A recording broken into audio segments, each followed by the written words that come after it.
Hi, I'm Makoto Takemiya, one of the contributors to SORA with updates for January 29th, 2024. Hope everybody's having a good week so far. As those who are watching GitHub might have seen, I commented on the Kensetsu RFP, and after thinking about the design further, I am proposing that they split the vault types into two different types. So for those of you familiar with MakerDAO, people lock up tokens in the vault. Then there's a stability fee. So to get your tokens back, you have to return the amount of DAI that you borrowed plus some extra amount to get your collateral back.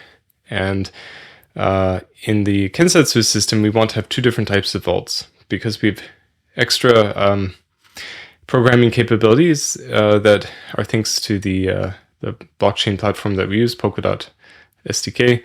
And because of that, we can actually do kind of trigger-based or programmatic selling of tokens in order to do the stability.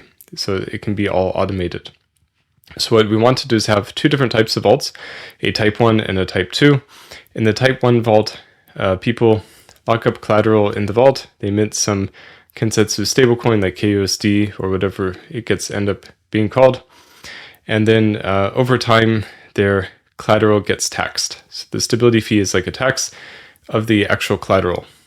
So when you return the Kensetsu tokens to get your collateral back, you don't get all the collateral back because you get back just a part of it because it gets taxed into a stability pool, and the stability pool is used to buy back and burn the Kensetsu stablecoins if the price goes below the peg. And this is done just automatically without any humans involved because we can set this calculation at the block hook. So when new blocks are being formed, this would be automatically processed, which is something that's really cool about Polkadot SDK. And this allows us to basically use the collateral to stabilize the stablecoins. And in the MakerDAO system, it's really done because people see the stability fee going up, so they want to get their collateral back before the fee goes up higher. And that destroys the stablecoin, which will help balance the market. We still have that mechanism in Kensetsu. So in type 2 vaults, it works like in MakerDAO. So people lock up some collateral, and then to get it back, you have to pay back the stablecoin plus whatever was added on the stability fee. So you have these two different types of vaults, and this should give a little bit more risk diversification and also help to keep the stablecoin stable.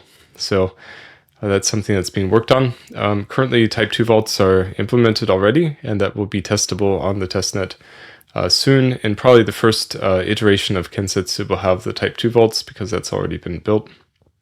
But the type 1 vaults are going to be useful for things like the Kensetsu Gold rewards for the SORA Polkadot crowd loan rewards. So in that case, the ecosystem will mint collateral, which is TBCD.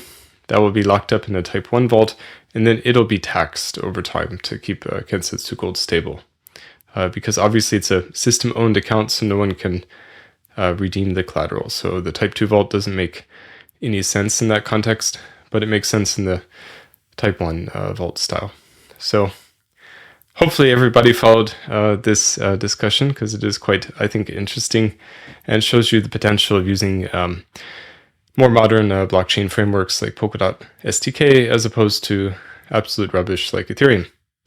Okay, so with that, I've got daily network stats. In the last 24 hours, there's 16,651 transactions on the SORA network, 15,270 of which were swaps, 97 were demeanor farming transactions, 123 were transfers, and there were 231 active accounts on the SORA network. So let's keep up the good work. Let's keep working hard and work to expand the SORA economy.